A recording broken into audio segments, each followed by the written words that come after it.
name is Diana Dijkstra. I work at the headquarters of VSO Nepal. The work I do is helping them with marketing and communications. I did image research to get to know what do people know about VSO. Are people aware of VSO Nepal? And VSO has 3 main programs, one in education, one in health and one in secure livelihood. I think it's good for VSO that Randstad can help them developing more business-wise. And I also think that it's for Randstad very beneficial because Randstad gets a lot of insight in what's happening in developing countries, where is help needed. I'm Togo Chiyama from Randstad Japan. I took over from my former volunteer. My assignment is to bring Japanese tourists to the Bagun. So yeah, I have to communicate with local people and get to know their needs. After that, I have to think about how to bring the Japanese tourists there. Yeah, that's my job. I'm the country director for VSO Nepal. There's an international development agency that works through volunteers. What that means is our goal as an organization is to tackle poverty. So we focus our work on the most disadvantaged communities in any country.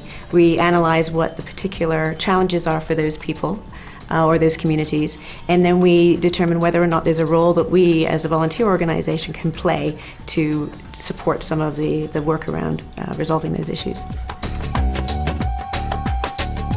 I think volunteers make a dramatic impact at an individual level, an organizational level and an institutional level, depending on where they're placed.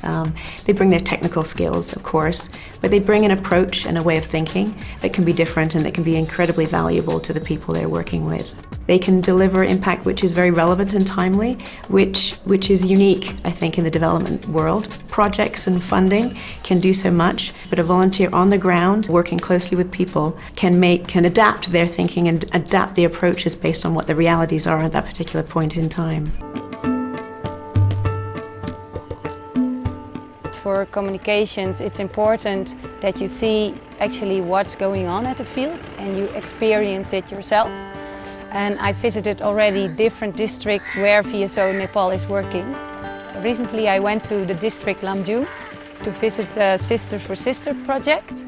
I had to take the jeep to come at the school because the school is very high up in the mountain. But when I arrived at the school, I became silenced because it was such a heartwarming welcome.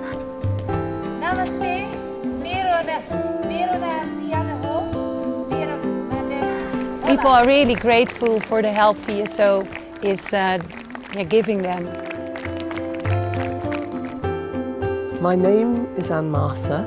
I'm an education volunteer working with VSO Nepal. The project I'm working on is called Sisters for Sisters, to encourage girls to stay at school. Lots of girls in Nepal drop out of school before they finish their schooling, to enjoy school and to improve teaching and learning in primary age groups in grades 4, 5 and 6 in particular, so that girls felt a reason for coming to school and that they were achieving something. I learned a lot during my placement here in Nepal. One of the most important things is that you need to be patient and don't show your frustration, because if people see that you're angry, they become scared of you. And in the Netherlands, sometimes if you are frustrated, you really show that. And here, well, they say, "Ke garne," what to do.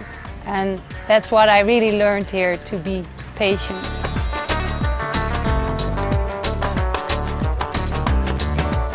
I think it's really good that VSO and Randstad work together. It's a great opportunity for employees that you can really see what it is to be in a developing world and actually see what's happening and to work there. I could really recommend VSO to other people. It's just a once-in-a-lifetime experience. You gain so many new skills. You've been thrown into the deep end because you don't have family or friends or colleagues who can help you. They see you as the expert And well, sometimes you have no idea because you have to work with less resources, but you get so many insights not only about yourself, but it's just, yeah, I think I would never experience in the Netherlands.